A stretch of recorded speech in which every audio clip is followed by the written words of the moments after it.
আজকে যা, পরে যাবি তো? আবিরের মামি কপাল গুটিয়ে চিন্তিত কণ্ঠে বলেন। মালিয়া খান মৃদু হেসে বলেন, ও এমনি, ওর ছোটাছুটির কারণ লাগে না। হয়তো কিছু একটা মনে পড়েছে, সেজন্য এভাবে ছুটছে। একটু পরেই চলে আসবে। মেঘ রুমে ঢুকে উত্তেজিত হস্তে মেসেজে সিন করল। আবিরের ছোট্ট রিপ্লাই আসছে। আমার বিয়ের ব্যাপারে কি বলছে? মেঘের শরীর রীতিমতো কাঁপছে, ঠোঁটে স্মিত হাসি ফুটে উঠেছে, দু চোখ জলজল করছে। মেঘ গলা খাকারি দিয়ে আস্তে করে বলল, মিস্টার খান, আমি ঠিক জানতাম এই কথা বললে আপনার রিপ্লাই আসবেই আসবে। মেঘ কাঁপা কাঁপা হাতে মেসেজ লিখছে। আপনার বিয়ের জন্য মেয়ে দেখার কথা বলছে। তাছাড়া মালা আপু আবির তৎক্ষণাৎ রিপ্লাই। মালা কি করছে? আপনাকে মিস করছে। আবির রাগী ইমোজি পাঠিয়ে পরপর মেসেজ পাঠালো। ফাইজলাম করবি না। মালা কি আজে বাজে কিছু বলছে? হুম। কি বলছে? মেঘের আর কোনো রিপ্লাই নেই। আবির পরপর মেসেজ দিচ্ছে, মেঘ রিপ্লাই করছে না। বাধ্য হয়ে আবির কল দিয়েছে। মেঘের বাম হাতে থাকা ঘড়ি আর ডান হাতে থাকা ফোন একসঙ্গে ভাইব্রেশন হচ্ছে। আবিরের কল দেখে মেঘ কিছু সময়ের জন্য থমকালো। বুকের বাঁ পাশে তীব্র কম্পন উপেক্ষা করে চোখ পিটপিট করে কল রিসিভ করে। সঙ্গে সঙ্গে ওপাশ থেকে আবিরের রাগান্বিত কণ্ঠস্বর ভেসে আসছে। সমস্যা কি তোর? তেরামি করাটা কি তোর স্বভাব হয়ে গেছে? আমার পছন্দ জেনেও অনবরত এই কাজগুলো করেই যাচ্ছিস। কথা অসম্পূর্ণ রাখার অভ্যাসটা কবে ত্যাগ করবি? মেঘ মোলায়েম কণ্ঠে শুধালো। কেমন আছেন? আবির রাগান্বিত কণ্ঠে হুঙ্কার দিল। তুই কি ভালো থাকতে দিচ্ছিস? মেঘ অভিমানী কণ্ঠে বলল। আমি কি আপনাকে খুব বেশি জ্বালাতন করি? আবির উত্তর না দিয়ে উল্টো প্রশ্ন করল। মালা কি বলছে? মেঘ ঢোক গিলে ভেজা কণ্ঠে বলল। আমি আপনাকে খুব বেশি জ্বালাই। আমার অত্যাচারে আপনি নিজের রুমে তালা দিয়ে গেছেন, এমনটাই বুঝিয়েছে। আবির দীর্ঘশ্বাস ছেড়ে রাশভারী কণ্ঠে বলতে শুরু করলো। রুমে প্রয়োজনীয় অনেক জিনিসপত্র এলোমেলো করে রেখে আসছি। রুম খোলা রেখে আসলে যে যার মতো ঢুকে কাগজপত্র নষ্ট করে ফেলতো। আর হ্যাঁ, তানভীরের কাছে চাবি আছে। যখন ইচ্ছে রুমে যাস। তবুও দয়া করে মানুষের কথায় গাল ফুলিয়ে কান্না করিস না, প্লিজ। মেঘ আকুল কণ্ঠে বলে উঠল। আমার কান্না নিয়ে আপনারা তো চিন্তা না করলেও চলবে। এতদিন কথা কেন বলেননি? তোকে বারবার বারণ করা সত্ত্বেও আমার কথা অমান্য করেছিলি কেন? তুই ভালোভাবেই জানিস আমি যা বলি তাই করি। তোকে এত বোঝানোর পরও যেহেতু আমার কথা অমান্য করেছিস, তাই আমিও কথা বলিনি। মেঘ কাঁদো কাঁদো হয়ে বলল। আপনি যাওয়ার সময় আমায় ডাকলেন না কেন? আমায় ঘুমের মধ্যে রেখে কেন চলে গিয়েছিলেন? এতটা হৃদয়হীন কিভাবে হতে পারলেন? আপনার বুক কি একটুও কাঁপলো না? আবির ঢোক গিলে শীতল কণ্ঠে জবাব দিল। কেউ কি জানে তার একজোড়া ক্রন্দিত নেত্র আমার সুস্থির ব্রহ্মাণ্ডে তোলপাড় চালাতে সক্ষম? কান্না ভেজা ওই আঁখি যুগলের মুখোমুখি হওয়ার সামর্থ্য আমার ছিল না, তাই বাধ্য হয়ে হৃদয়হীনের মতোই পালিয়ে এসেছি। আবির ভেজা কণ্ঠস্বর কানে যেতেই মেঘ নিজের চোখ মুছে আহ্লাদি কণ্ঠে বলে উঠল। কেউ কি জানে তার জন্য আমি কি পরিমাণ কান্না করেছি? কান্নারও পরিমাণ হয় বুঝি। তা কত বালতি পানি জমেছিল? মেঘ তড়িৎ বেগে জবাব দিল। 9 বালতি। আবির মলিন হেসে বলল। ইস, আর এক বালতি হলে ভালো হতো। মেঘ আচমকা কান্না শুরু করেছে। আবির অতর্কিতে প্রশ্ন করল। এই কি হয়েছে? কান্না করছিস কেন? মেঘ কাঁদতে কাঁদতে অস্পষ্ট কণ্ঠে বলে উঠল। আপনি না বললেন আর 1 বালতি পানি জমালে ভালো হতো? আবির শক্ত কণ্ঠে ধমক দিল। এ বেলায় কথা মানতে উঠে পড়ে লাগিস, অন্য বেলায় কি হয়? মেঘ ভেজা চোখে ফিক করে হেসে দিল। ভূতে পায়। আমারও তাই মনে হয়। বাসায় ফিরে আগে আপনার ভূতটাকে বিদায় করতে হবে। মামির শরীর কেমন? এখন আলহামদুলিল্লাহ ভালো। সিরিয়াস কোনো সমস্যা নেই। আপাতত ডাক্তার কিছু ঔষধ লিখে দিয়েছেন। আবির ঠান্ডা কণ্ঠে শুধালো। আপনার শরীর কেমন? মেঘের ঠোঁটে আবারও হাসি ফুটল। আদুরে ভঙ্গিতে বলল। আলহামদুলিল্লাহ ভালো আছি, তবে এখন খুব ভালো। সাবধানে থাকবেন। আর একটা কথা। জি বলুন। মালা পর্যন্ত আমার নাম্বারটা যেন না পৌঁছায়। পৌঁছালে কি হবে? তেমন কিছু না, হোয়াটসঅ্যাপে দিনে কমপক্ষে 10-15 বার কল আসবে। আমি বসে বসে কল রিসিভ করব। প্রতিবার 1 ঘন্টা করে কথা বললে জাস্ট 10 থেকে 15 মিনিট কথা হবে। তারপর 8 ঘন্টা ঘুমাবো আর 1 থেকে 2 ঘন্টা অন্যান্য কাজ করব। মেঘ দাঁতে দাঁত চেপে বিড়বিড় করে বলল, আর আমি পেঁয়াজ মরিচ দিয়ে আপনাদের কলিজা ভুনা করে এলাকার কুকুরগুলোকে খাওয়াবো। আবির নিঃশব্দে হেসে শুধালো। কিছু বলছেন? মেঘ দাঁতে দাঁত চেপে রাগী স্বরে জবাব দিল, বলছিলাম মাত্র 15 ঘন্টা কেন কথা বললেন? বললে পুরো 24 ঘন্টায় কথা বলিয়েন, ঠিক আছে? আবির এবার শব্দ করে হাসল, পরপর উদ্বিগ্ন কণ্ঠে বলে উঠল, মনে হচ্ছে কিছু ফুটতেছে। আমি এখান থেকেও পুরা গন্ধ পাচ্ছি। কি পুড়ছে? মেঘ রাগান্বিত কণ্ঠে জবাব দিল, আপনার নাক একটু বেশি অ্যাডভান্স। কলিজা ভুনা এখনো বসাইনি, ওয়েট, একটু পর বসাবো। জিভ দিয়ে ঠোঁট ভিজিয়ে আবির মৃদু স্বরে বলল। ম্যাম, কলিজা ভুনায় মনে করে লবণ দিয়েন। মেঘ ফোঁস করে উঠল। আরো বেশি টেস্টি করতে একটু বিষও দিব না। বলে মেঘ কল কেটে দিয়েছে, রাগে ফোঁস করছে। আবিরের হাসি থামছে না, হাসতে হাসতে বিছানায় হেলান দিয়ে বসেছে।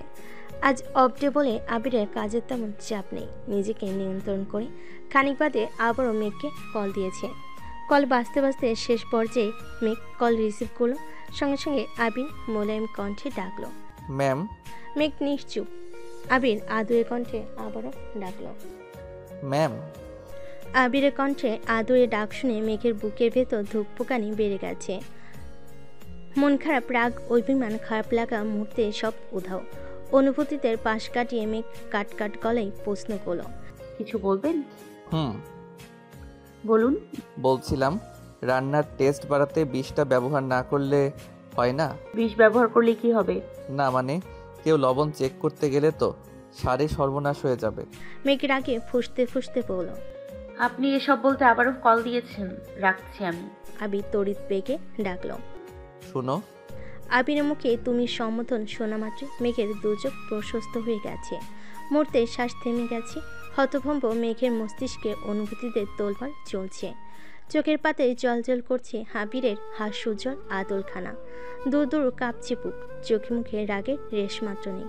আবির তৎক্ষণাৎ ঠান্ডা কণ্ঠে বলল, অতি সামান্য কারণে যেভাবে রেগে যান, ভবিষ্যতে কি হবে ম্যাম? মেঘ চোখ কুঁচকে জানতে চাইল, কি হবে? সদা আশঙ্কাজনক পরিস্থিতিতে থাকতে হবে। আবির চটজলদি গম্ভীর কণ্ঠে বলে উঠল, আবারও বলছি, মালা পর্যন্ত আমার নাম্বার পৌঁছালে সব দায়ভার আপনার। মনে থাকে যেন। মেঘ চিন্তিত কণ্ঠে শুধালো, বড় আম্মু থেকে নাম্বার নিয়ে নিলে? আমি আম্মুকে বারণ করেছি, আম্মু কাউকে নাম্বার দিবে না। অন্য কারো কাছে নাম্বার চাওয়ার সাহস মালার হবে না। একমাত্র আপনি আছেন, অনুগ্রহ করে আপনিও দিবেন না। ও আচ্ছা, এজন্যই বড় আম্মু আমাকে নাম্বার দিয়েছিল না। তাতে কি, আমি তো নাম্বার দেখে মুখস্থ করে ফেলেছি। আমি কারো নাম উল্লেখ করিনি, তাই আম্মুও বুঝতে পারেনি। আপনি যে নাম্বার মুখস্থ করার পাবলিক এটা আমি জানি। তাছাড়া আমি নিজেই আপনাকে কল দিতাম, কিন্তু আপনার অসুস্থতার কথা শুনে। কোনো ব্যাপার না, কিন্তু মালা আপু আমার কাছে নাম্বার চাইলে কি বলবো? এটাও আমার শিখিয়ে দিতে হবে? না, একদম না, এখন রাখি। আচ্ছা। ফের মেঘ বলল, শুনুন। জি ম্যাম, বলুন। রাতে কল দিলে রিসিভ করবেন নাকি আবারও রাগ করে বসে থাকবেন? আবির কপাল গুটিয়ে মৃদুস্বরে বলল, ফ্রি হয়ে মেসেজ দিয়েন। আরেকটা কথা। মেঘ কাঁপা গলায় আস্তে করে বলল, মিস ইউ। বলেই কল কেটে দিয়েছে। আবির মলিন হেসে ফোনে স্ক্রিনে তাকালো। মেঘের শাড়ি পরা একটা ছবি ফোনে ওয়ালপেপারে দেওয়া। আবির অপলক দৃষ্টিতে ছবিটার দিকে তাকিয়ে আছে। অতর্কিতে হাসি থামে কম্পিত কণ্ঠে বলল। কথা শেষ করে মেঘ আবারও নিচে নামলো। ততক্ষণে মাইশারা চলে আসছে। মাইশাকে দেখে মেঘ ছুটে গেল। মাইশা হালকা রঙের একটা জামদানি শাড়ি পরে এসেছে। 4 মাসের অন্তঃসত্ত্বা হয়, আগে থেকেও বেশ কিউট লাগছে। মেঘ আপুকে ভালোভাবে পরখ করে আহ্লাদি কণ্ঠে বলল, ভাইয়া, আপু, ভাগনা অথবা ভাগ্নিকে সর্বপ্রথম আমি কোলে নিতে চাই। আদির পরে আমি এখনো কোনো ছোট বাবুকে কাছ থেকে দেখিনি। আমাকে জানাবেন প্লিজ। মাইশা আর তার হাজবেন্ড একসঙ্গে হেসে উঠল। ভাইয়া বললেন, ইনশাল্লাহ বাবুকে প্রথমেই তোমার কোলে দিব। ইনশাআল্লাহ। মাইশারা সারাদিন শেষে বিকেলের দিকে বাসার উদ্দেশ্যে রওনা দিয়েছে। মামা মামিরাও বাড়িতে চলে যাবেন। আলী আহমেদ খান আর মোজাম্মেল খান অফিসে থাকলেও দুপুরে বাসে এসে সবার সঙ্গে খাওয়া দাওয়া করেছেন। যাওয়ার আগে মালা হঠাৎ মেঘকে ডেকে শক্ত কণ্ঠে বলল, আমির ভাইয়ার নাম্বারটা দাও তো। মেঘ কপাল কুটিয়ে গম্ভীর কণ্ঠে বলল, ওনার নাম্বার দিয়ে আপনি কি করবেন? কথা বলবো। মেঘ ফোঁস করে শ্বাস ছেড়ে স্বাভাবিক স্বরে বলল, উনি প্রজেক্টের কাজে ব্যস্ত আছেন, আপাতত আত্মীয় স্বজনদের সাথে কথা বলার সময় নেই ওনার। মালা বিরক্ত হয়ে শুধালো, তোমার সাথে কথা বলার সময় আছে? মেঘ কপালে মাঝ বরাবর ভাঁজ ফেলে মেকি স্বরে বলল, আমার সাথে কথা না বললে ওনার রাতে ঘুমই হয় না। মেঘ যে ইচ্ছাকৃত রাগানোর জন্য এসব বলছে এটা বুঝতে মালার বেশি সময় লাগলো না। মালা তৎক্ষণাৎ রাগান্বিত কণ্ঠে বলল, যত যাই বলো, ভাইয়ার নাম্বার আমি সংগ্রহ করেই নিব। আগেও কত রাত ভাইয়ার সাথে আনলিমিটেড কথা বলেছি, তার হিসেব নেই। এবারেও তাই হবে। ঘুম পাড়ানোর জন্য প্রয়োজনে ভাইয়াকে ঘুমের ঔষধ সাজেস্ট করব। মেঘ ভেতরে রাগলো, রাগটা প্রকাশ করলো না, ঠিক করে হেসে বলল, চেষ্টা করে দেখতে পারেন, হতেও পারে ওনার হার্টবিট আপনার দেয়া ঘুমের ঔষধের পাওয়ারকেও হার মানিয়ে দিল। মালা কটমট করে বলল, তুমি যে কোন ভরসা এসব বলো, আল্লাহই ভালো জানেন। অকর্মশত মেঘের ঘড়িতে আবিরের মেসেজ আসছে। অল ওকে। মেঘ মালার দিকে ঘড়িটা এগিয়ে দিয়ে মোলায়েম কণ্ঠে জবাব দিল, এই ভরসায়। নামে জেগে শুধু আমার আবির লেখাটাই ভাসছে। মালা কিছুক্ষণ তাকিয়ে থেকে মিনমিন করে বলল, ফোনে আমার আবির লিখে রাখলেই আবির ভাইয়া তোমার হয়ে যাবে না? আরও কি বিড়বিড় করতে করতে মালা বেরিয়ে গেছে। মেঘ মুখ ফুলিয়ে সেদিকে তাকিয়ে আছে। সত্যি তো, আমার ফোনে আমার আবির ভাই নামটা গত 1.5 বছর যাবতই সেভ করে রেখেছে। নতুন নাম্বারটাও একই নামে সেভ করেছে, কিন্তু তাতে সম্পর্কে কোনো উন্নতি হচ্ছে না। আবিরের অন্তর্নিহিত অনুভূতি বোঝার সক্ষমতা মেঘের হয়েছে ঠিকই, কিন্তু আবির যতদিন না নিজের অনুভূতি প্রকাশ করছে ততদিন মেঘের আত্মবিশ্বাস আসবে না। জোর গলায় নিজেই যত আবিরকে প্রেমিকা বলুক না কেন, দিন শেষে এটাই সত্যি, আবির তাকে কোনো প্রকার প্রতিশ্রুতি দেয়নি। মেঘ মুখ ফুলিয়ে রুমে চলে গেছে। শেষ বিকেলের দিকে একটা হ্যান্ড পার্টস আর 2টা ফাইল আর কিছু কাগজপত্র নিয়ে বোনা আপন মনে হাঁটছে। আচমকা নজর পড়ে অনেকটা সামনে। তানভীরের মতো কেউ একজন ফোনে কথা বলতে বলতে যাচ্ছে। শিওর হওয়ার জন্য বন্যা দ্রুত পায়ে এগিয়ে যাচ্ছে। ছেলেদের হাঁটার স্বাভাবিক গতির সাথে মেয়েদের দৌড়ের গতি মোটামুটি সমান ধরা যায়। রাস্তায় দৌড়াতে পারছে না, তবে যথাসাধ্য দ্রুত হেঁটে তানভীরে বেশ কাছাকাছি চলে এসেছে। পেছন থেকে 2-4 বার ডেকেছ, কিন্তু সেই ডাক তানভীরে কর্ণকুহরে পৌঁছায়নি। বন্যা এবার থেমে শ্বাস টেনে উচ্চস্বরে ডাকলো, ওই ভিলেন। মেলি কণ্ঠস্বর কানে বাজতে তানভীর উদ্দেশ্যহীনভাবে পেছনে ঘুরল। বন্যাকে দেখে চমকে দাঁড়ালো। বুড়কুচকে কল কেটে কপট রাগী কণ্ঠে জানতে চাইল, কোন দিন থেকে ভিলেন মনে হয় আমায়? কখন থেকে ডাকছিলাম আপনি? হঠাৎ আমাকে ডাকার কারণ? এমনি। আপনার বাইক কোথায়? একটা ছোট ভাই নিয়ে গেছে। কেন? এমনি জিজ্ঞেস করতে পারি না? তানভীর মলিন হাসল, কিছু একটা ভেবে গম্ভীর কণ্ঠে বলল, সন্ধ্যা হয়ে যাচ্ছে, বাসে চলেছ, আসছে না। তানভীরের এমন ব্যবহারের আগামাথাও বন্যা বুঝল না। কিছুক্ষণ ভাবার পর হঠাৎ পূর্বের ঘটনাগুলো মনে পড়ল। বন্যা সহসা ডাকলো, এই যে। তানভীর ঘাড় ঘুরিয়ে বিমুখ দৃষ্টিতে বন্যার দিকে তাকালো। বন্যার মুখের মায়াবী হাসিতেই তানভীরের হৃদয় দুরু দুরু কাঁপছে। তানভীর উত্তর না দিয়ে খানিক ভুরু নাচালো। বন্যা একগাল হেসে বলল, ঝালমুড়ি খাবেন? তানভীরের তাৎক্ষণিক উত্তর, না। তাহলে ফুচকা? না। চটপটি? না। চা? না। বন্যা এবার খানিক রেগে গেছে। চোখের পাতা ঝাপটে আনমনেই বলে উঠল, তাহলে কি সিগারেট খাবেন? তানভীর প্রশস্ত নেত্রে বন্যার দিকে তাকিয়ে শক্ত কণ্ঠে শুধালো, কি বললে? বন্যা উত্তর না দিয়ে অন্য পাশে তাকিয়ে লজ্জায় আর আতঙ্কে নিজের মুখ চেপে ধরেছে। নিজের প্রতি অতিষ্ঠ হয়ে ঘন ঘন নিঃশ্বাস ছাড়ছে। তানভীর স্তব্ধ হয়ে তাকিয়ে, সিগারেট খেতে পারি যদি তুমি আমার সঙ্গে খাও। অপ্রত্যাশিত কথায় বন্যা স্যাট করে তানভীরের অভিমুখে তাকালো। চোখ স্বাভাবিকের তুলনায় বেশ বড় আকার ধারণ করেছে, গলা শুকিয়ে কাঠ হয়ে গেছে। বেসামাল পরিস্থিতিতে সামলে বন্যা দৃঢ় কণ্ঠে শুধালো। সি, আপনি সিগারেটও খান? তুমি খাওয়াতে চাচ্ছ, তাহলে আমার খেতে সমস্যা কোথায়? বন্যা মাথা নিচু করে জড়সড় হয়ে বলল। মুখ ফসকে বেরিয়ে গেছে, সরি। এতদিন মানুষের মুখে ফসকে অনেক কিছু বলতে শুনেছি, আজ প্রথমবার কোনো মেয়ে মুখ ফসকে সিগারেট অফার করেছে।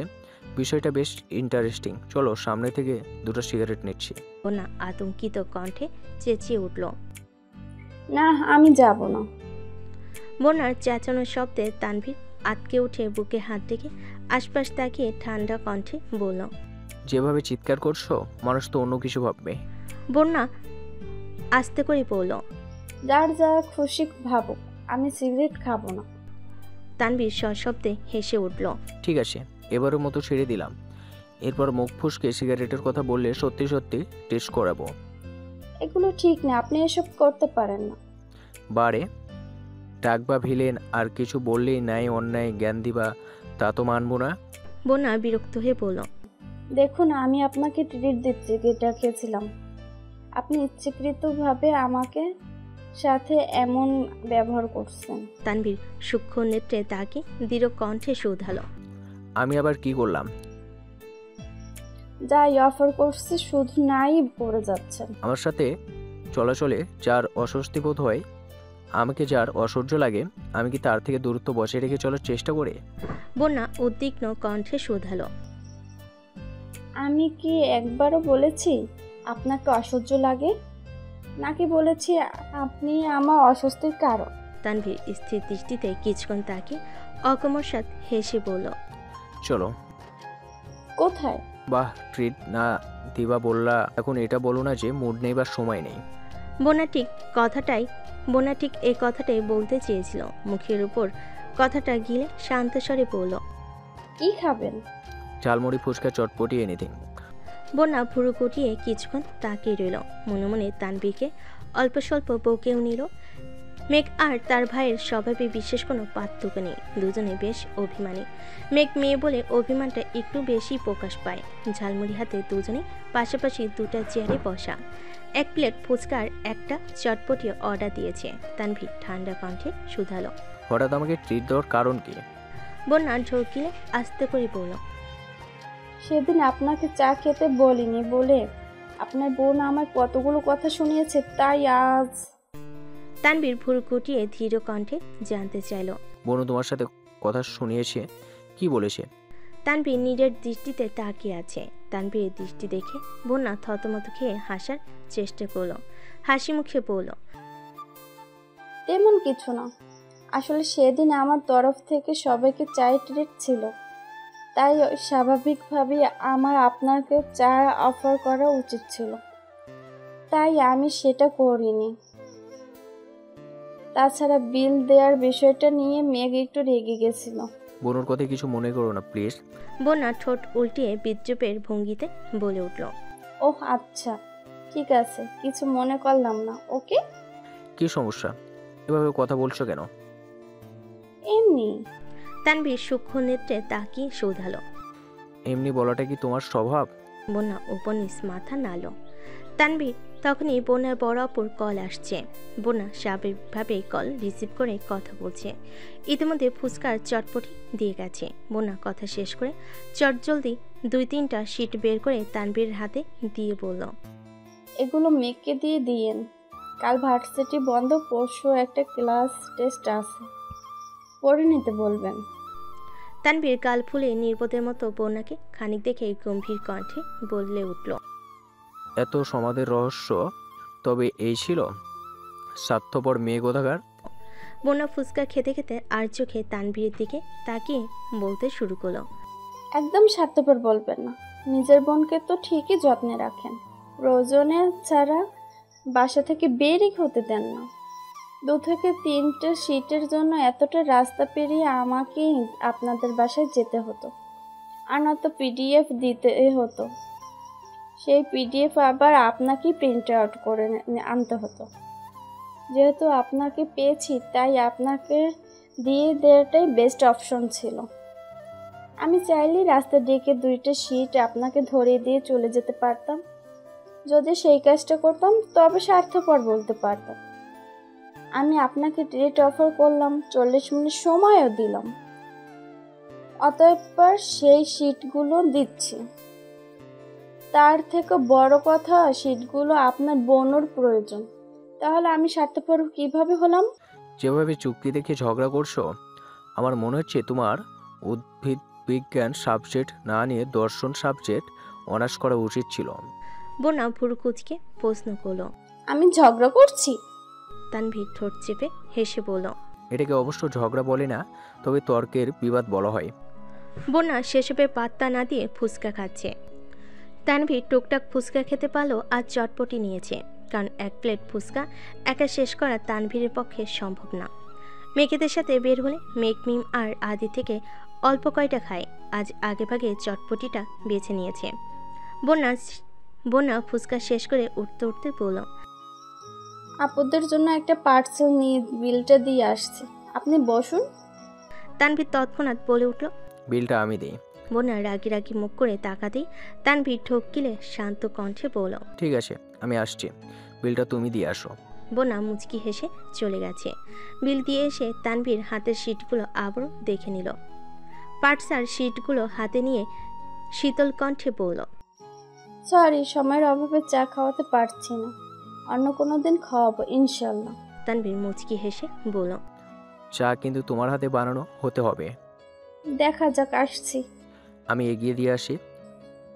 তার কোনো দরকার নেই, আপু নিয়ে যাবে আমাকে। সাবধানে যেও। আচ্ছা, আপনিও। বোনা রাগ করেছে ভেবে সেদিনের ঘটনা জানতে মেঘকে জিজ্ঞেস করার জন্য মেঘের রুমের সামনে আসতে তানভীর থমকে দাঁড়ালো। মেঘ আপন মনে বোনের সাথে ফোনে কথা বলছে। দুজনের আবল তাবল কথার হাসির শব্দে তানভীর থম মেরে দাঁড়িয়ে পড়েছে। কোথায় ভেবেছিল মেঘ আর বোনার মধ্যে মান অভিমান চলছে, মেঘের থেকে কারণ জেনে সমাধান করার চেষ্টা করবে, কিন্তু ঘটনা সম্পূর্ণ উল্টো। তানভীর আস্তে করে গলা খাকারি দিয়ে রুমে এসে সিট রেখে চলে যাচ্ছে। মেঘ ঠান্ডা কণ্ঠে শোধালো। ভাইয়া কিছু বলবা? না। তানভীর বিড়বিড় করতে করতে যাচ্ছে। মায়ের কাছে মাসের গল্প বলে আর কি হবে? রাত 9টা বেজে গেছে। মেঘ আবিরকে কোনো মেসেজ করেনি। কিছুক্ষণ পর আবিরে মেসেজ দিল। বিজি? মেঘের ছোট্ট রিপ্লাই, নো। তৎক্ষণাৎ আবিরের কল আসছে। মেঘ কল রিসিভ করে চুপচাপ বসে আছে। ওপাশ থেকে আবির বলছে। ফ্রি হয়ে মেসেজ দিতে বলছিলাম, বিকেল থেকে মুখ ফুলিয়ে রুমে বসে আছেন, কিছু খাননি শুনলাম, একটা টেক্সট পর্যন্ত করেননি, কি সমস্যা? কোনো সমস্যা নেই। মালা কি আবারও আজে বাজে কথা বলছে? মেঘ মুখ ফসকে বলে ফেল। চরিত্রের সমস্যা আপনার, মালা আপু কি বলবে? আবির উত্তেজিত কণ্ঠে চেঁচিয়ে উঠল। কি আমার চরিত্রের সমস্যা? কে বলছে? প্রমাণ কি? মেঘ খানিক চুপ থেকে সন্ধিয়ান কণ্ঠে বলে উঠল। মালা আপুর সাথে কত রাত আনলিমিটেড কথা বলেছেন বলতে পারবেন? মালা আপুর মতো আর কত মেয়ের জীবন নষ্ট করেছেন? আবির গম্ভীর কণ্ঠে বলল। রাতভর আনলিমিটেড কথা, তাও আবার মালার সাথে? আল্লাহ কোথায় আছো? আমায় উঠাই নাও, এই অবিশ্বাসের দুনিয়ায় আমি আর থাকতে চাই না। ঢং করতেছেন কেন? বলেননি কথা, অস্বীকার করতে পারবেন? হ্যাঁ বলেছি, তবে শুধুমাত্র মামা মামি আর মাইশা আপুর সাথে। যেহেতু ফোন মালার ছিল তাই রিসিভ করলে হাই হ্যালো এটুকু কথাই হতো।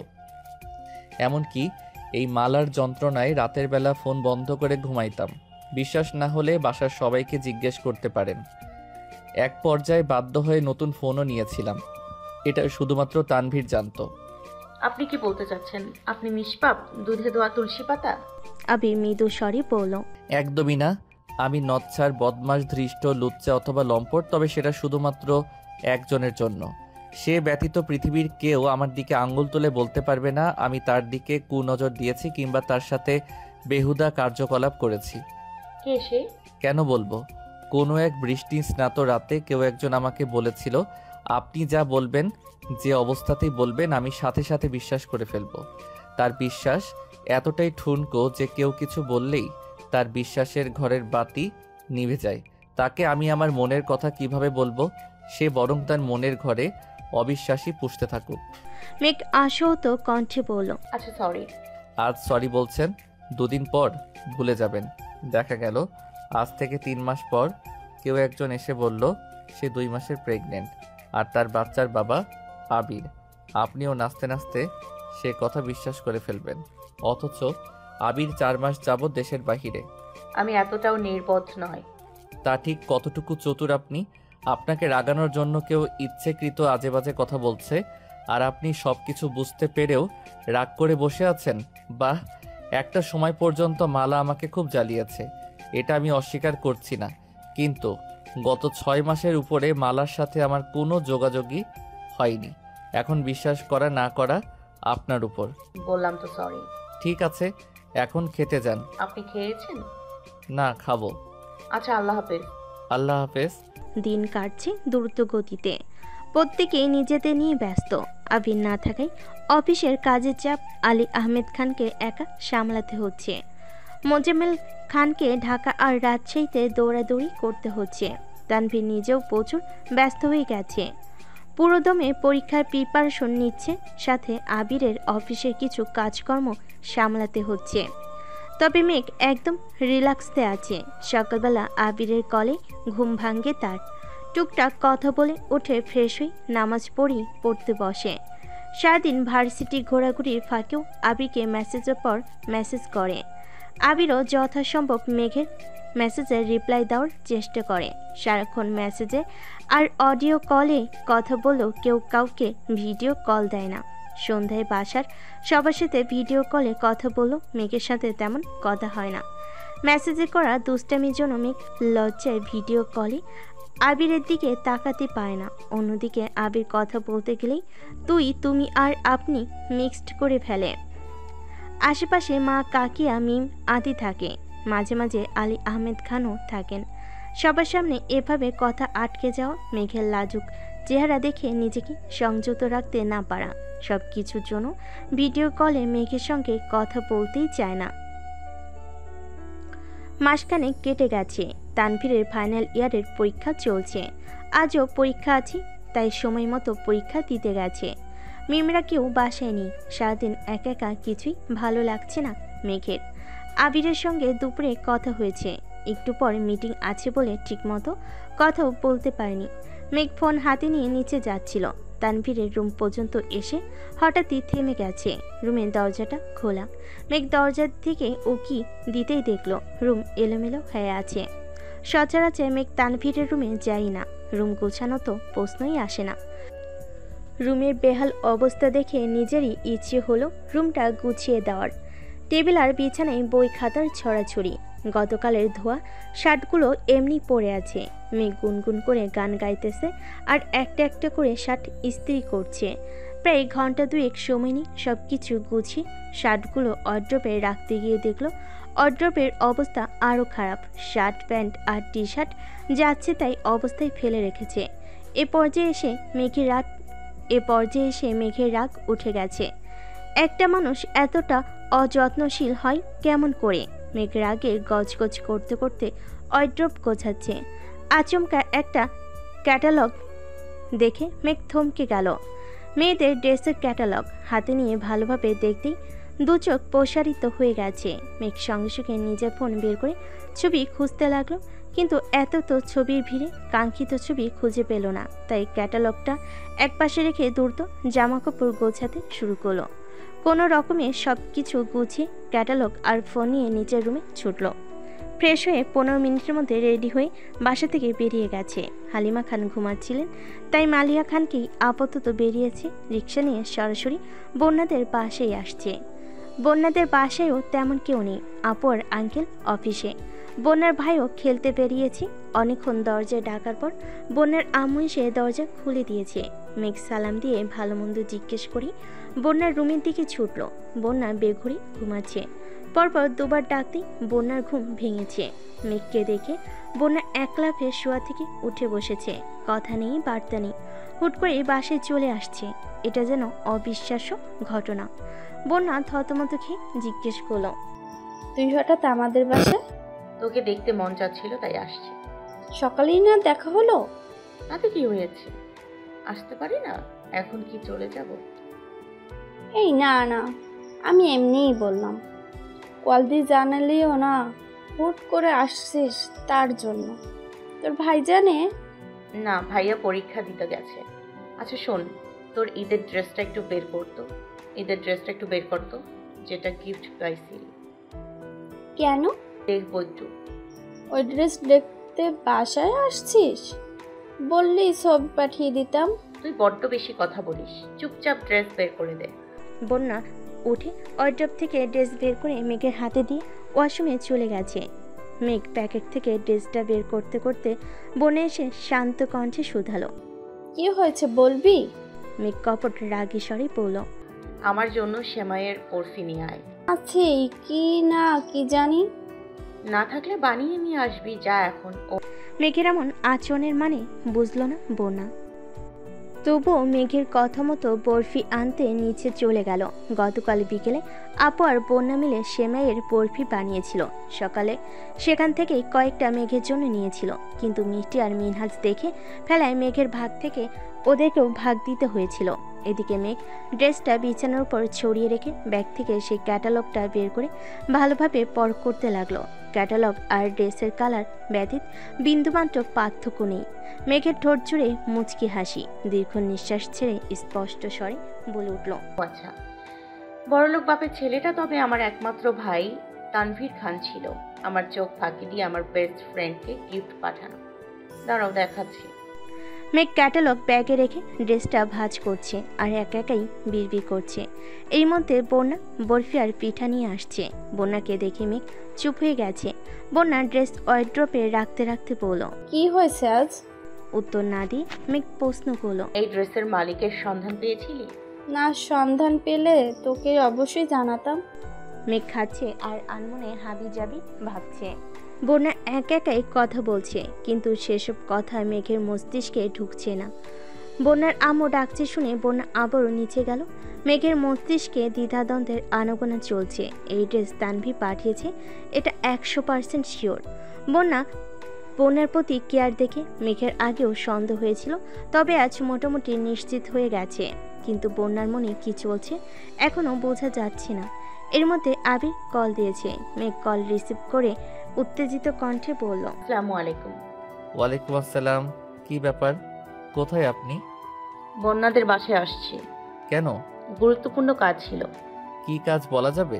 আপনি জানেন। এতটুকু বলতে বন্যা রুমে আসছে। মেঘ কথাটা গিলে স্বাভাবিক কণ্ঠে বলল, আপনার মিটিং শেষ? কি বলতে চাইছিলেন? কিছু না, এখন রাখছি, পরে কথা বলবো। মেঘ কল কাটতেই বন্যা চাপা স্বরে বলল, আজ একটা আপনি নেই বলে কেউ ফোন দিয়ে খোঁজও নেয় না। আমাদের বাসায় আসছিল, 20 মিনিটও হয়নি, এর মধ্যে ফোন দিয়ে ফেলছে। এত প্রেম। মেঘ মেকি স্বরে বলল, আমি তোর মতো অনুভূতি চাপিয়ে রাখতে পারি না। তুই কাউকে পছন্দ করলে বল, আপনির ব্যবস্থা না হয় আমি করে দিব। বন্যা সন্দেহের দৃষ্টিতে তাকিয়ে রাগী স্বরে বলল, আমার পছন্দের কেউ নেই, এমনি মজা করলাম তোর সাথে। সত্যি কেউ নেই? থাকলে কি তোকে বলতাম না? কি জানি, নাও বলতে পারিস। তোর আজ হয়েছে কি বলবি আমাকে? তেরা তেরা কথা কেন বলছিস? কিছু হয়নি। বন্যা আর মেঘের আরও কিছুক্ষণ আলাপচারিতা চলো। মেঘ আজ তেমন কিছু বলতেও পারছে না। বন্যাকে ভাবি বানানোর চিন্তা একান্তই মেঘে ছিল, কিন্তু তানভীর বন্যাকে পছন্দ করে এটা ভেবে মেঘ আশ্চর্য হচ্ছে। তার থেকেও বড় কষ্ট এটাই যে তানভীর আজ পর্যন্ত মেঘকে একটাবার বলার প্রয়োজনও মনে করেনি। তানভীর পরীক্ষা শেষে বাসায় ফিরে মেঘকে না পেয়ে সঙ্গে সঙ্গে কল দিয়েছে। মেঘ ওয়াশরুমে ছিল, তাই বন্যা কল রিসিভ করেছে। তানভীর উদ্বিগ্ন কণ্ঠে শুধালো, কোথায় তুই? মেঘ আমাদের বাসায় আসছে। বন্যার কণ্ঠ শুনে তানভীর গলা ছেড়ে পড়ল, আশেপাশে বনু থাকলে ফোনটা দাও। আপনার বোনও আশেপাশে থাকলে নিশ্চয়ই আমি ফোনটা রিসিভ করতাম না। মেঘ ওয়াশরুমে। ও বের হলে আমাকে কল দিতে বলো। বন্যা পরীক্ষার কথা জিজ্ঞেস করতে যাবে, তার মধ্যে কল কেটে দিয়েছে। মেঘ আসতেই বন্যা জানিয়েছে। মেঘ কল দিতে গিয়ে খেয়াল করলো ফোনে ব্যালেন্স শেষ। ততক্ষণে বন্যা নাস্তার প্লেটগুলো নিয়ে নিচে চলে গেছে। বন্যার ফোনে লক মেঘের জানাই আছে। মেঘ স্বাভাবিকভাবেই বন্যার ফোন হাতে নিয়ে লক খুলে তানভীরের নাম লিখতে শুরু করলো। 5-6 ডিজিট লিখতেই ভিলেন নামে সেভ করা তানভীরের নাম্বার ভেসে উঠছে। মেঘ ভাবলেশীন চোখে চেয়ে আছে, হাসবে নাকি রাগ করবে সেটাও বুঝতে পারছে না। ভাইয়ের প্রতি অতিরিক্ত ভালোবাসার রাগটাই প্রকাশ পেল। বন্যা রুমে আসতেই মেঘ বাজখাই কণ্ঠে বলে উঠল, ভাইয়ার নাম্বার ভিলেন দিয়ে সেভ করেছিস কেন? এমনি। আমার ভাই তোর সাথে কি এমন করেছে? কিছুই করিনি। তো তো কি আবার, মন চাইছে তাই এই নামে সেভ করেছি। মেঘ আনমনে কিছু ভেবে তো কণ্ঠে শুধালো, আমার ভাইকে কি তোর সহ্য হয় না? ভাইয়ার আচরণে বিরক্ত? ভাইয়া কি তোর সাথে বাজে ব্যবহার করছে? মেঘের প্রশ্নের পিঠে প্রশ্ন করতে বন্যা কুঞ্চিত পুরুযুগল আরও বেশি কুঞ্চিত হলো। কিয়ৎক্ষণ চুপ থেকে বন্যা সুগভীর কণ্ঠে বলল, তোর ভাইকে সহ্য না হবার মতো কোনো কারণই নেই, আর না উনি আমার সাথে বাজে ব্যবহার করছেন। সেদিন একটা মুভি দেখেছিলাম, নায়ককে ভিলেন বলে ডাকে। নায়কটা তোর ভাইয়ের মতো দেখতে, তার জন্য এই নামে সেভ করছিলাম। ফোন দে, ডিলিট করে দিচ্ছি। মেঘের ঠোঁট জুড়ে বিশ্বজয়ের হাসি ফুটল। চক্ষু পলক ঝাপটে হাস্যোজ্জ্বল মুখে অবিশ্বাস্য কণ্ঠে বলে উঠল, নো প্রবলেম বেবি, ভালোবেসে দিয়েছো যখন পাল্টাতে হবে না। আমার ভাই ভিলেন রূপী নায়ক হলে আমার কোনো আপত্তি নেই। বন্যা চাপা স্বরে বলল, আমি এত কিছু ভেবে দেইনি, মাথায় আসতে এমনি দিয়েছি। ভালোবাসা আবার কোথা থেকে আসলো? মেঘ নির্বিকার ভঙ্গিতে শুধালো। তুই আমার ভাইকে ভালোবাসিস না? আচমকা মেঘের এমন প্রশ্নে বন্যা কেঁপে উঠল। পুনঃ মনোযোগে মেঘের অভিমুখে তাকালো, কোনো উত্তর দিতে পারছে না। শরীর জুড়ে অজানা শিহরণ, মস্তিষ্কের প্রতিটা নিরণে তোলপাড় চলছে। দাঁতে দাঁত পিষে নিজেকে নিয়ন্ত্রণ করার চেষ্টা করছে। আগে হলে মুখের উপর বলে দিত, না, ভালোবাসি না। আর চাইলেও এই দুটা শব্দ বলতে পারছে না। মনে হচ্ছে কেউ মুখ চেপে ধরে আছে। বুকের ভেতর পিনপিন ব্যথা হচ্ছে। মেঘ স্থির দৃষ্টিতে তাকে চোখের পাতা পিটপিট করছে, ঠোঁটে মৃদু হাসি লেগে আছে। বন্যা কাচুমাচু করে বলে উঠল, আমি ওনাকে নিয়ে এমন কিছু ভাবি না। মেঘ ঠোঁট চেপে হাসি থামি কিছুটা গম্ভীর কণ্ঠে বলল, তাহলে কাকে নিয়ে ভাবো শোনা? গলির মোড়ের মুখলেস মিয়াকে নিয়ে? মুখলেস মিয়া আবার কে? মনে নেই সেদিন যে বললো বেটায় তোমাকে ভালোবাসে, বিয়ে করতে চায়? হোয়াট? কি? কিসের কি? হোয়াট হোয়াট অর্থ কি? বন্যা মুখ ফুলিয়ে শ্বাস ছেড়ে বলল, ফাজলাম করছিস? তুইও তো আমার ভাইয়ের জীবন নিয়ে ফাজলাম করছিস। মানে? কিছু না, ভাইয়াকে কল দিচ্ছি, চুপ কর। বন্যা ফোন থেকে কল দেওয়াই তানভীর রিসিভ করে ধীর কণ্ঠে বলল, বলো। ভাইয়া, আমি মেঘ। হ্যাঁ বলো। তোমার কি মন খারাপ? পরীক্ষা ভালো হয়নি? হয়েছে মোটামুটি। তুই যে আম্মুকে না বলে চলে গেলি, আম্মু টেনশন করছিল। বড় আম্মুকে বলে আসছি। বড় আম্মু বলেনি? বড় আম্মু বাসায় ছিল না, আম্মু কল দিয়েছে, তুই নাকি রিসিভ করিসনি। আমি ভাবছি আম্মু বকা দিতে কল দিয়েছে, তাই রিসিভ করিনি। বাসায় কখন আসবি? মেঘ বন্যার দিকে তাকিয়ে মুচকি হেসে পড়ল, তুমি এসে নিয়ে যাও। আমি 4 ঘন্টা পরীক্ষা দিয়ে বাসায় আসছি, কিছুক্ষণ হলো। এখন বের হওয়ার মতো এনার্জি নাই। তুই রিক্সা করে চলে আয়। আমি না হয় চলে আসবো, কিন্তু একজন যে কত কষ্ট করে তোমার জন্য রান্না করছে, তুমি আসলে খাওয়াবে বলে। বন্যা তড়িৎ জেগে মেঘের মুখ চেপে ধরেছে। তানভীর ভুর কুচকে প্রশ্ন করল, কে? মেঘ বন্যার হাত ছড়িয়ে আস্তে করে বলল, বন্যা। ও, তাকে রান্না করতে বারণ কর। তুই তাড়াতাড়ি বাসায় আয়। আমি কিছু বলতে পারবো না। বন্যা এত কষ্ট করে রান্না করছে আর তুমি এমন আচরণ করছো। তুমি এসে আমায় নিয়ে যাবে, এটাই ফাইনাল। আর না হয় আমি এখানেই থাকবো। বাই। বন্যা অগ্নি দৃষ্টিতে তাকিয়ে বলল, আমি তোর ভাইয়ের জন্য রান্না করছি? না, কিন্তু এখন করবি। আমি পারবো না। আমার একমাত্র ভাই আসতেছে। যত্নের কোনো ত্রুটি থাকলে তোর আব্বু আম্মু আর বড় আপুকে ইচ্ছে মতো বিচার দিব, সাথে আমার স্পেশাল নাটক ফ্রি। এমনভাবে বলছিস যেন আমি ওনার স্পেশাল কেউ, আর ওনার যত্ন নিতে আমি বাধ্য। মেঘ ব্যাগ নিয়ে বের হতে হতে বলল, হয়ে যায় স্পেশাল কেউ, কে বারণ করেছে? মেঘ ড্রয়িং রুমে বসে বন্যার আম্মুর সঙ্গে গল্প করছে আর বারবার বন্যাকে ডেকে বলছে, ভাইয়ার কিন্তু ডিম বেশি দেওয়া নুডলস পছন্দ, মশলা চা করিস। এইটাও ভাইয়ার পছন্দ, বাকি তোর মর্জি। বন্যা হাতের কাছে যা যা পেয়েছে তাই রেডি করেছে। অনেকক্ষণ পর তানভীর আসছে। কলিং বেল বাজতেই মেঘ ড্রয়িং রুম থেকে ডেকে উঠল। বন্যা দেখ কে আসছে। না বন্যার মা বলল, না না আন্টি, আপনি বসুন, বন্যা যাচ্ছে। অন্য সময় হলে মেঘ নিজে দরজা খুলতে ছুটত, কারণ বন্যাদের বাসায় সবার সঙ্গে মেঘের সম্পর্ক খুব ভালো। বাসায় আসলে বন্যার থেকেও বেশি বাকিদের সাথে আড্ডা দেয়। বন্যা আর তানভীরকে পরীক্ষা করতে আজ মেঘই ইচ্ছে করে তানভীরকে বাসায় ডেকেছে। দরজা খুলে বন্যা মুগ্ধ চোখে তাকিয়ে আছে। তানভীর পুরো নাচাতেই বন্যা রীতিমতো বিষম খেয়ে উঠল। তানভীর নেভি ব্লু রঙের শার্ট, কালো প্যান্ট পরে ফর্মাল গেট আপ নিয়ে আসছে। বন্যা কাশতে কাশতে সালাম দিতে ভুলে গেছে। তানভীর কপাল গুটিয়ে বলল, পানি খাও, ঠিক হয়ে যাবে। বন্যা দ্রুত ভেতরে চলে গেছে। মেঘ আর চোখে ভাইকে দেখে ভরকালো। ভাইয়ের এমন গেট আপ দেখে আশ্চর্যের চূড়ায় পৌঁছে গেছে। তানভীর বন্যার আম্মুর সঙ্গে কথা শেষ করে খাবারগুলো ওনার হাতে দিল। উনি খাবার নিয়ে রান্নাঘরে চলে গেছেন। তানভীর মেঘের পাশে সোফায় বসল। মেঘ ভুরকুচকে তানভীরকে দেখেই যাচ্ছে। মেঘ বিস্ময় সমেত জানতে চাইল, আমরা কি বউ দেখতে আসছি? তানভীর ভুরকুচকে সূক্ষ্ম নেত্রে তাকিয়ে বলল, কেন, এভাবে আসছো কেন? ভালো লাগছে না? অনেক বেশি ভালো লাগছে, কিন্তু এই গেট আপে কেন আসছো?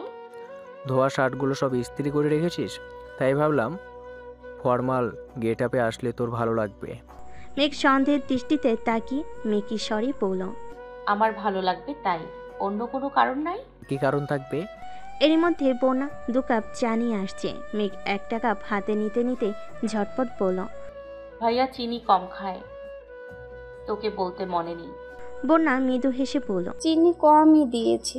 মেঘ এবার দ্বিতীয় দফায় আশ্চর্য হলো, কি হচ্ছে এসব? মেঘ নিজেই নিজের কপাল চাপে মনে মনে বলল, ছি, এত বেকুব মানুষও হয়।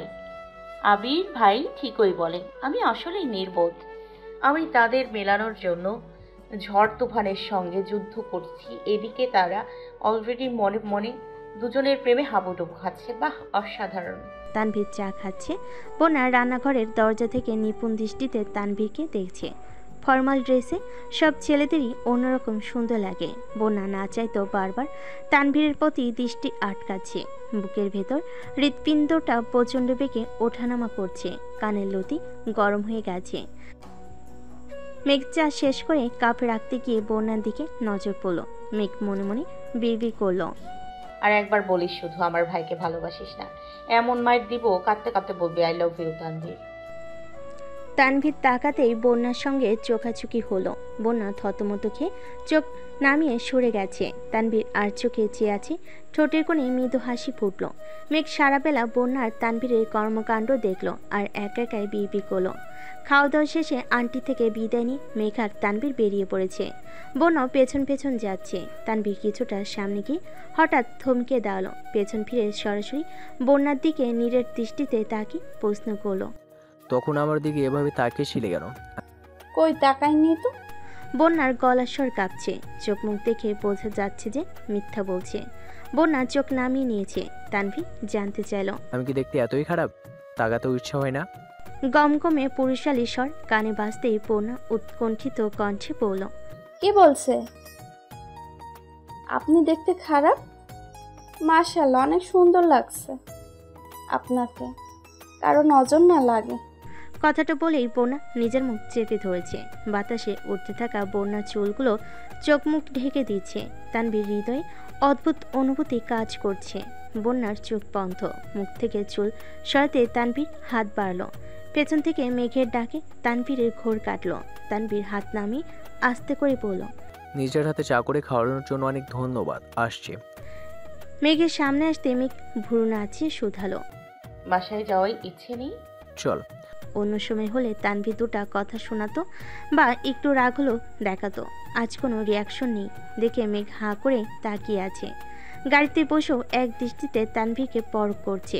তানভীর মুচকি মুচকি হাসছে আর আস্তে করে গাড়ি চালাচ্ছে। মেঘের আগে ফোঁস করতে করতে মনে মনে বলল, তোমার মিটিমিটি হাসি বের করছি, ওয়েট। গলির মোড় পর্যন্ত আসতেই একটা সিঙ্গারার দোকান দেখে মেঘ উত্তেজিত কণ্ঠে বলল, ভাইয়া ওই ছেলেটাকে দেখছো? তানভীর 1 সেকেন্ডের জন্য তাকিয়ে আস্তে করে বলল, কে? বন্যার বয়ফ্রেন্ড। কথাটা কর্ণ করে প্রবেশ মাত্রই তানভীর অকস্মাৎ গাড়ির ব্রেক কষল। আচমকা ব্রেক করাই আর একটুর জন্য মাথায় বাড়ি খেতে নিয়েছিল। তানভীর পূর্ণ মনোযোগ দোকানে। আগে 1 সেকেন্ডের জন্য তাকানোতে ঠিকমতো খেয়াল করেনি দোকানে অল্প বয়স্ক কোনো ছেলেই নেই। দুজন দোকানদার আছে, যার মধ্যে একজনের বয়স 60+ আর একজনের বয়স 35+ হবে। তানভীর ভুরুকুচকে শক্ত কণ্ঠে জিজ্ঞেস করল, কোনটা? লাল শার্ট পরনে। তানভীর আবারও দোকানের দিকে তাকালো। 60+ বয়সের লোকের পরনে লালের মতো একটা শার্ট, হয়তো ওনার ছেলে বা নাতির শার্ট হবে। তানভীর ভারী কণ্ঠে বলল, উনি ছেলে।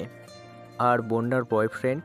অবশ্যই, তুমি বিশ্বাস করো না? চলো, আমাকে দেখলেই শালি শালি ডাকবে। দেখো, এমনকি সিঙ্গারার দামও নেবে না। কেন? বারে, বন্যাকে ওনার ভালো লাগে, বিয়ে করতে চায়। আমি বন্যার বেস্ট ফ্রেন্ড শুনে আমাকেও ফ্রিতে সিঙ্গারা খাওয়াইছে।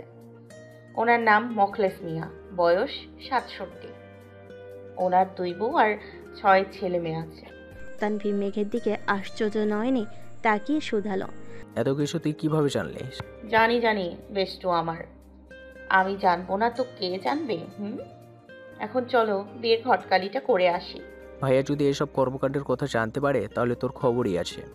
রাস্তায় রাস্তায় ঘুরে খোলমেশ মিয়ার বিয়ার ঘটকালি করিস। মেঘ কাঁদো কাঁদো মুখ করে পড়ল, আমার বেস্টুর বিয়ে হোক, তুমি কি চাও না? তাই বলে উনি? ওনার চোখে বন্যার প্রতি ভালোবাসা দেখেছি আমি। তানভীর গাড়ি স্টার্ট দিতে দিতে বিড়বিড় করলো, বন্যার প্রতি কারো চোখে ভালোবাসা উতলে পড়লে সেই চোখই কানাগড়ে ফেলবো। মেঘ বলে উঠল, বিড়বিড় করে কি বলো? কিছু না। বন্যার বিয়েতে আমি কিন্তু লেহেঙ্গা পরবো, আর লেহেঙ্গাটা তুমি কিনে দিবা।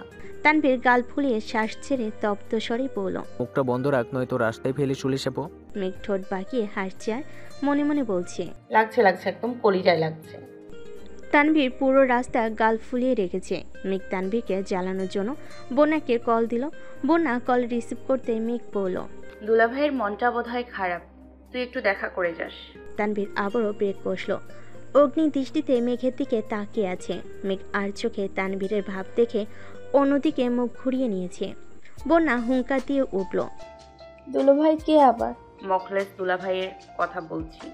রাখ ফোন। বন্যা কল কেটে দিয়েছে। মেঘ তানভীরের দিকে তাকিয়ে দাঁত কেলিয়ে হেসে বলল, যাবে। তানভীরের রক্তাপ্ত চোখ শ্বাস ছেড়ে বলিষ্ঠ কণ্ঠে বলল। মেঘ ঠোঁট বেঁকিয়ে ভেঙচি কেটে শান্ত স্বরে জবাব দিল, আর তুমি জাফরের ভাই।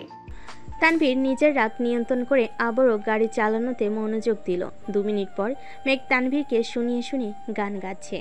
ফুল ফোটে শাখায় শাখায়, ব্যথা ধরে বুকে, কি প্রেমেতে মন মাতাইলা, অশ্রু ঝরে চোখে। আমার আসমান করে আন্ধার, সুখের নিদ্রা হবে কি তোমার, বন্ধু আমায় ছাড়া। তানভীর রাগান্বিত কণ্ঠে হুঙ্কার দিল, চুপ থাকতে বলছি। আমার বন্ধুর বিয়ে হয়ে গেলে আমায় ছেড়ে চলে যাবে, আমি কি কাঁদবো না? একটু গানও গাইবো না? এত খারাপ কেন তুমি? 4 ঘন্টা পরীক্ষা দিয়ে আসছি, মাথা এমনিতেই গরম আসে। বেশি কথা বলবি না। ঠিক আছে। মেঘের মতন উড়ে উড়ে অন্তরটারে খালি করে করলা দিশেহারা। তানভীর তাগাতেই মুখ চেপে মেঘ বলল, আমার কোনো দোষ নেই, নিজে থেকেই গান বের হয়েছে। তানভীর কয়েক সেকেন্ড তাকিয়ে থেকে ভগ্ন হৃদয় নিয়ে গাড়ি চালানোতে মনোযোগ দিল। বাসায় ঢুকতেই আলী আহমদ খানের সঙ্গে দেখা। আলী আহমদ খান হাসি মুখে জিজ্ঞেস করলেন, 2 ভাই বোন সেজে সুজে কোথায় গিয়েছিলে? আমার বান্ধবীর বাসায় গিয়েছিলাম, আর ভাইয়া আমাকে আনতে গিয়েছিল। ঠিক আছে, যাও। মেঘ ব্যাগ ঘোরাতে ঘোরাতে ভেতরে চলে গেছে। তানভীর চাবি রেখে সরাসরি নিজের রুমে চলে গেছে। মাগরিবের পরপরই আবির কল আসছে। মেঘ কল রিসিভ করতেই আবির জিজ্ঞেস করলো, বাসায় আসছিস? জি। কি করছিস? আপনাকে একটা কথা বলার ছিল। হ্যাঁ বল। কিছু একটা ভেবে মেঘ আবারও থেমে গেল। আস্তে করে বলল, কিছু না। কোনো সমস্যা? না, পরে জানাবো আপনাকে। অপেক্ষায় রইলাম। মেঘ ঘন্টা 2 পর নিচে আসছে। মিমরা না থাকায় বাসাটা ফাঁকা ফাঁকা লাগছে। আলী আহমেদ খান আজ একটু তাড়াতাড়ি শুয়ে পড়েছেন। হালিমা খান আর মালিয়া খান সোফায় বসে গল্প করছেন। মেঘ হালিমা খানের কোলে মাথা রেখে শুয়ে শুয়ে টিভি দেখছে। তানভীর সন্ধ্যা থেকে বাসায় নেই। বেশ কিছুক্ষণ যাবৎ আবির মেঘকে মেসেজে কল দিয়েছে। মেঘের হাতে ঘড়ি নেই, ফোনও সাইলেন্ট করা, তাই বুঝতে পারেনি। হালিমা খানরা উঠে রান্নাঘরের দিকে চলে গেছে। মেঘ আনমনে ফোনে পাওয়ার বাটন চাপতেই আবিরের 7টা কল আর অনেকগুলো মেসেজ চোখে পড়ল। মেঘ লাফিয়ে উঠে তড়িঘড়ি করে আবিরকে কল দিল। বারবার ওয়ার্নিং দেওয়া সত্ত্বেও ঘড়ি রুমে রেখে নিচে এসে রিল্যাক্সে টিভি দেখছে। সবার ভয়ে ফোন সাইলেন্ট করে রাখাটাও ইদানিং অভ্যাস হয়ে গেছে। আবির রাগান্বিত কণ্ঠে বলল, তুই কি ভালো হবি না? হব। কবে? পরশুদিন। আজ কি সমস্যা?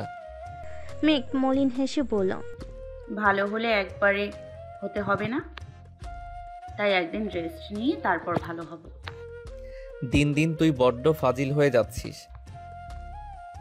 জি, আর আমার গুরু স্বয়ং সাজ্জাতুল খান আবির। আবির না চাইতেও হেসে ফেল। মুখের গম্ভীর ভাব মুহূর্তে সরে গেছে। ধীর কণ্ঠে বলল, তানভীর কোথায়?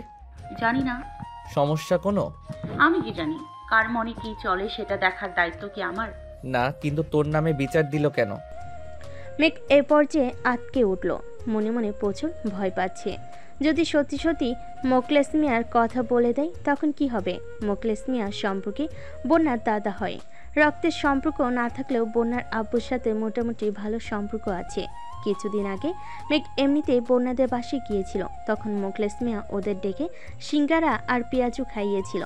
সেখানেই মজা ছলে বন্যাকে বিয়ের কথা বলেছিল। বন্যার মেঘ সে কথা বেমালুম ভুলে গিয়েছিল। তবে আজ বন্যাদের বাসায় যাওয়ার সময় আবারও সে মোখলেস মিয়ার সাথে দেখা। শালি শালি ডেকে রিক্সা থামিয়ে মেঘের খোঁজ খবর নিয়েছে। ওনার কথা মাথায় ছিল বলে তানভীরকে রাগানোর জন্য ইচ্ছে করেই ওনার বিয়ের ঘটকালির ব্যাপারে বলেছে। আবিরের কানে এসব গেলে আস্ত রাখবে না। মেঘ ভয়ে ভয়ে জানতে চাইল, কি বিচার দিয়েছে? সেসব বাদ দে। ও আছে কোথায়? ফোন দিচ্ছি, রিসিভও করছে না। কি হয়েছে একটু বলবি? মেঘ নাক টেনে কাঁদো কাঁদো কণ্ঠে বলল, ও, আপনি এতগুলো কল ভাইয়ার জন্য দিয়েছিলেন। আমি আরো ভাবছিলাম আমার জন্য। ভাইয়া বাসায় আসলে জানাবো আপনাকে। বাই। কল কাটলে স্বপ্নে এসে থাপ্পড় দিব বলে রাখলাম। স্বপ্নে আমায় থাপ্পড় না দিয়ে টর্চ লাইট নিয়ে নিজের ভাইকে খুঁজতে থাকুন, সেটা বেশি কাজে দেবে। এই বাড়ির সবাই স্বার্থপর, শুধু নিজের স্বার্থ বোঝে। আপনার লেকচার হলে অনুগ্রহ করে বলুন কি হয়েছে? বন্যার কিছু হয়েছে? বাহ বাহ, অসাধারণ। এখন বন্যার খোঁজও নিচ্ছেন, অথচ আমি জলজান্ত একটা মানুষ 8 মিনিট 42 সেকেন্ড যাবৎ কথা বলছি। আমাকে একটা বার জিজ্ঞেস করলেন না আমি ঠিক আছি কিনা? আল্লাহ, ওনার আগে আমায় উঠায় নাও। স্বার্থপর দুনিয়ায় আমি আর থাকতে চাই না। আবির শ্বাসছে গম্ভীর কণ্ঠে বলতে শুরু করলো, আর যাই করিস না কেন, তানভীরের পরীক্ষা চলছে, বিষয়টা মাথায় রাখিস। এমনিতেই পড়াশোনা করে না। পরীক্ষাগুলো ভালোভাবে শেষ করতে পারলে অন্ততপক্ষে অনার্স পাস তো করতে পারবে। আর ভাই তার খবর নাই, আর একজনের চিন্তায় ঘুম আসছে না। এত দুশ্চিন্তা করে কি করবেন শুনি? কেজি দরে দুশ্চিন্তা বিক্রি করবেন? তার থেকে বরং আমার ওপর ছেড়ে দেন, আমি সবকিছু দেখে নিব। রিল্যাক্সে ঘুমান আপনি। আবির শুকনো মুখে বিষম খেল, কাশতে কাশতে বলল, আমার দুশ্চিন্তার গুরু স্বয়ং মাহাদিবা খান মেঘ। মালিয়া খান খেতে ডাকছে, তাই তাড়াতাড়ি কল কেটে মেঘ খেতে চলে গেছে। খাবার টেবিলে কেবল 3 জনই। মেঘ কোনো রকমে অল্প খাবার খেয়ে একটা আচারের বক্স নিয়ে সোফায় বসে টিভি দেখছে আর আচার খাচ্ছে। মালিয়া খান রুমে চলে গেছেন। হালিমা খান রান্নাঘরে টুকটাক কাজ করছেন। এমন সময় তানভীর বাসায় আসছে। অন্তরে জ্বালা পোড়া চোখে মুখে স্পষ্ট দেখা যাচ্ছে। মেঘে করা দুষ্টামি বুঝতে পেরেও তানভীর শান্ত থাকতে পারছে না। তানভীরকে দেখেই হালিমা খান রান্নাঘর থেকে বলে উঠলেন, তুই কি একটু শান্তি দিবি না আমাকে? পরীক্ষা দিয়ে আসছিস, কিচ্ছু খাসনি। তোদের নিয়ে আর কত টেনশন করব আমি? তানভীর এক পলক তাকিয়ে মাথা নিচু করে চলে যাচ্ছে। মেঘ তানভীরকে দেখেই উচ্চস্বরে বলে উঠল, আম্মু তুমি রিল্যাক্সে থাকতে পারো, সঙ্গে সঙ্গে তানভীরকে শুনিয়ে শুনিয়ে আস্তে করে বলল, কারণ ভাইয়ার জন্য চিন্তা করার মানুষ আছে। তানভীর সিঁড়িতে উঠতে উঠতে ফিরে তাকালো। চিবিয়ে চিবিয়ে বিড়বিড় করতে করতে রুমে চলে গেছে। এ সময় তানভীর নিজেই মালিয়া খানকে রিল্যাক্সে থাকতে বলেছিলেন। আবিরের জন্য চিন্তা করার মানুষ আছে শুনে সেদিন মেঘের মনে আকাশে মেঘ জমেছিল, তাই আজ মেঘ ইচ্ছে করে ভাইকে রাগাচ্ছে। সকাল 11টার উপরে বেজে গেছে, অথচ তানভীরের খবর নেই। শুক্রবার বলে কেউ তেমন কিছু বলছিল না। খেতে ডাকতে কেউ ফিরে আসছে, ভাইকে রাগিয়ে একা খেতেও ইচ্ছে করছে না। তানভীর গত রাতও খায়নি। অনেকক্ষণ ডাকার পর তানভীর রুমে দরজা খুলে দিয়েছে। মেঘ ভুরু গুটিয়ে আহ্লাদি কণ্ঠে বলল, বিরিয়ানি খাবা? না, আমি রান্না করেছি। খিদে নেই। আমার আছে, সকাল থেকে খাইনি, চলো। রাত থেকে খাওয়া নেই, ঝগড়া করার মতো এনার্জিও এত নেই। তাই তানভীর শান্ত স্বরে বলল, ফ্রেশ হয়ে আসছি। তোমার ফোনের লকটা খুলে দিয়ে যাও। কেন? আমার ফোনে ব্যালেন্স নেই। তানভীর ফোনের লক খুলে মেঘকে ফোন দিয়ে ওয়াশরুমে চলে গেছে। মেঘ তড়িঘড়ি করে বন্যার নাম্বার খুঁজতে লাগলো। বন্যা মেঘস ফ্রেন্ড, বন্যাস ফ্রেন্ড, সব নামে খুঁজে ফেলেছি, তবুও পাচ্ছে না। বন্যার নাম্বার পোর্টটা মুখস্থ নেই। মেঘ চটজলদি নিজের রুমে গিয়ে ফোন থেকে বন্যার নাম্বার বের করে কয়েকটা ডিজিট লিখতেই মিস ইগোস্টিক নামটা আসছে। এমন নাম দেখে মেঘ নিজের অজান্তেই হেসে ফেল। মেঘ আনমনে বলে উঠল, আবির ভাইয়ের ফোনে আমার নাম্বার কি নামে সেভ করা? মেঘ রুম থেকে বের হতে হতে বন্যাকে কল দিল। বন্যা রিসিভ করে স্বাভাবিকভাবে সালাম দিল। মেঘ মুড নিয়ে বলল, ওয়ালাইকুম আসসালাম, কেমন আছেন? জি ভালো। তুই ওনার নাম্বার থেকে ফোন কেন দিয়েছিস? মেঘ শীতল কণ্ঠে বলল। ভাইয়া অসুস্থ হয়ে গেছে। বন্যা উদ্বিগ্ন কণ্ঠে শুধালো, কি হয়েছে ওনার? তোদের বাসায় চা খেতে গিয়ে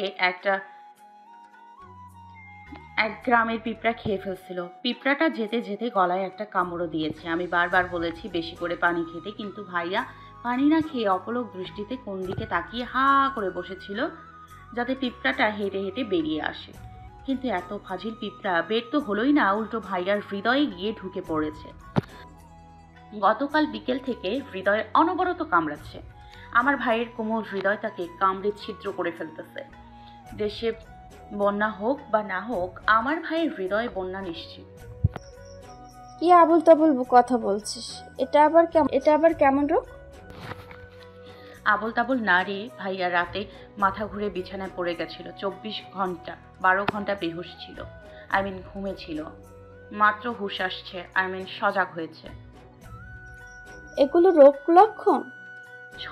16 ঘন্টা না খেয়ে থাকা, টানা 12 ঘন্টা ঘুমানো কি স্বাভাবিক মনে হয় তোর? তো এখন কি করবি? এই রোগের চিকিৎসা মনে হয় এখনো আবিষ্কৃত হয়নি, কারণ হৃদয়ে। তানভীর বেরিয়ে এসে ভুরকুচকে প্রশ্ন করলো, কোনো রোগের চিকিৎসা আবিষ্কৃত হয়নি?